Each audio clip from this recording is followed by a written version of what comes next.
আমি দিঘিকে মেরেছি। তোমার মেয়ে খুব কষ্ট পেয়েছে, তার চেয়ে বেশি কষ্ট আমার হয়েছে। প্রতিটি আঘাত আমার বুকে ছুরির মতো বেঁধেছে। রাজ চৌধুরীর মেয়ে ভিখারির মতো হাত পেতে কারোর কাছ থেকে কিছু নেবে, আমি সইতে পারবো না। রাজে আমি সইতে পারিনি, আমাকে তুমি ক্ষমা করে দিও রাজ।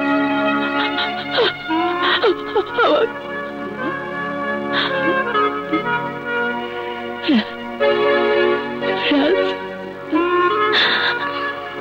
আমাকে তুমি ক্ষমা করে দিও।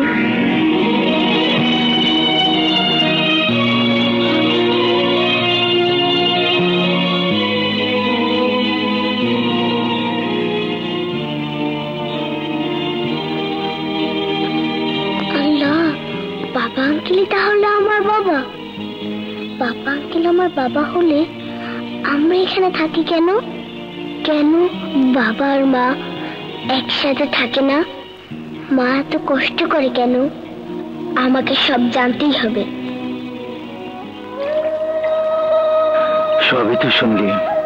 এই নদীর পাড়েই একদিন তোর মাকে কুড়িয়ে পেয়েছিলাম।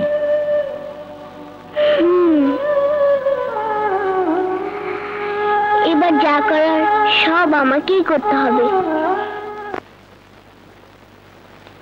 মা, মা এসেছিস? আয় আমার বুকে। কি রে, কিছু বলবি?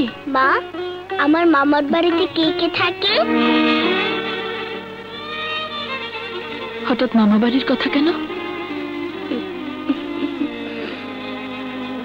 স্কুলে আজ স্যার মামার বাড়ির রচনা লিখতে দিয়েছে। আমি তো কিছু জানি না, তাই লিখতে পারিনি।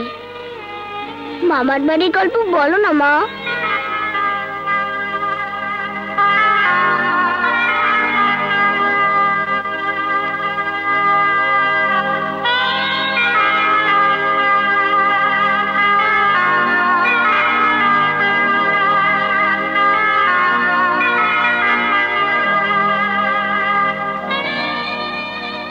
শুনলি তো সব? এবার হাত মুখ ধুয়ে খেতে যা। এইবার আমি মামার বাড়ির রচনা লিখতে পারবো। মা, আমি দাদুকে তোমার মুখ দেখতে বাধ্য করবই।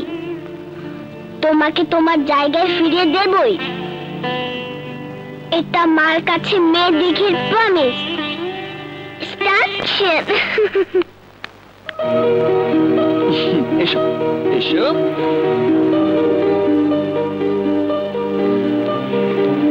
আমার বাবা। এই, তুমি নাকি আমাকে দেখতে চেয়েছো? তুমি দেখি?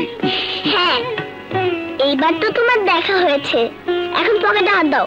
পকেটে হাত দেবো কেন? ও মা, তুমি দেখে দারুণ বোকা। মুখ দেখলে যে টাকা দিতে হয় জানো না? দাও, 1000 টাকা দাও।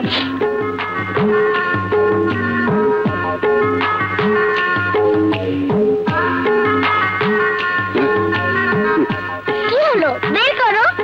বাকি না থাকি। নাও, এই সব টাকা তোমার। তুমি তো খুব ভালো। আচ্ছা, তোমাকে আমি কি বলে ডাকবো? তুমি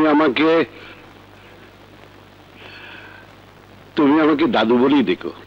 তাহলে তো তোমাকে ঘোড়া হতে হবে। আমি তোমার পিঠে চড়ে রাজকুমার খুঁজতে যাব। ঘোড়া হও না প্লিজ। আরে না না, তোমার দাদুর শরীরটা খুব ভালো আছে, ব্যায়াম করা শরীর। হ্যাঁ, আমি ঘোড়া হচ্ছি, তুমি চলো। এই ধরো ধরো। ঘোড়া হাট হাট।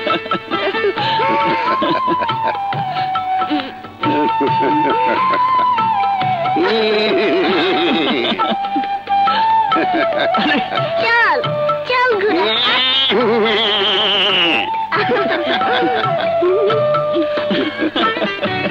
অনেক হচ্ছে, আর বাড়ি না, আর বাড়ি না। আরে কি হচ্ছে? বড় দেখা পাবে তো। তুমি নিশ্চয়ই আমার আন্টি? হ্যাঁ, আর তুমি নিশ্চয়ই সেই অবাক করা মেয়ে দিঘি। আসো। তুমি না খুব সুন্দর, ঠিক আমার মায়ের মতো। তাই? হ্যাঁ। আরে বসো। কেন? এই জন্যে, বুঝেছো বোকা? তবেরই দুষ্টু।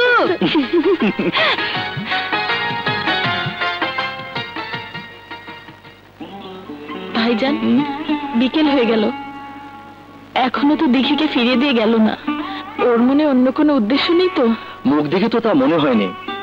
আসলে দিঘি তোর বাবার আদর পায়নি, তাই হয়তো ওর সাথে বাবা আর মেয়ের মতো একটা বন্ধুত্ব হয়ে গেছে। তবু আমার মন যেন কেমন করছে, আমি একটু দেখে আসি। আচ্ছা, কোন জায়গার কথা যেন বলেছিল?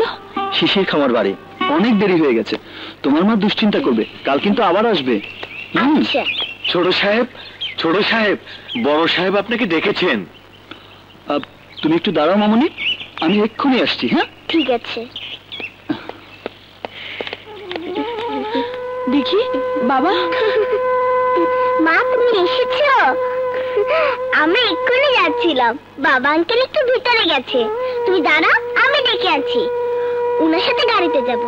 না মা, আমার গাড়িতে ভয় লাগে, হেঁটেই যেতে পারবো। চলো চলো মা। কিন্তু বাবা আঙ্কেল। শোনো ভাই, তোমাদের সাহেব এলে বলো দিঘিকে ওর মা নিয়ে গেছে। জি।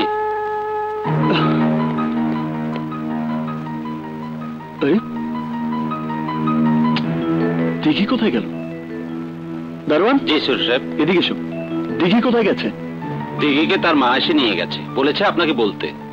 ও আচ্ছা, ঠিক আছে, তুমি যাও। জি।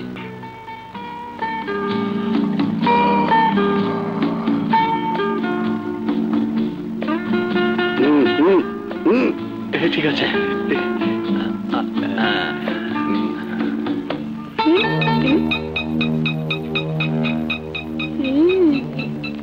লুকিয়ে লুকিয়ে চুরুট খাচ্ছ, দেখাচ্ছি মজা।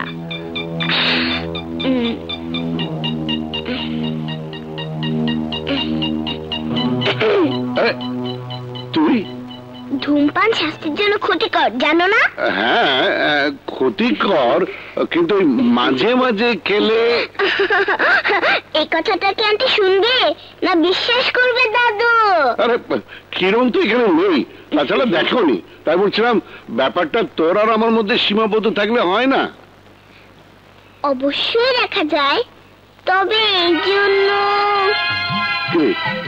হাত চুলকাচ্ছিস কেন? দাদু, আজকে না আমার রাশিতে টাকা পাওয়ার যোগ আছে, তাই হাতটাও চুলকাচ্ছে। জলদি দাও, তা না হলে আন্টিকে ডাক দিব।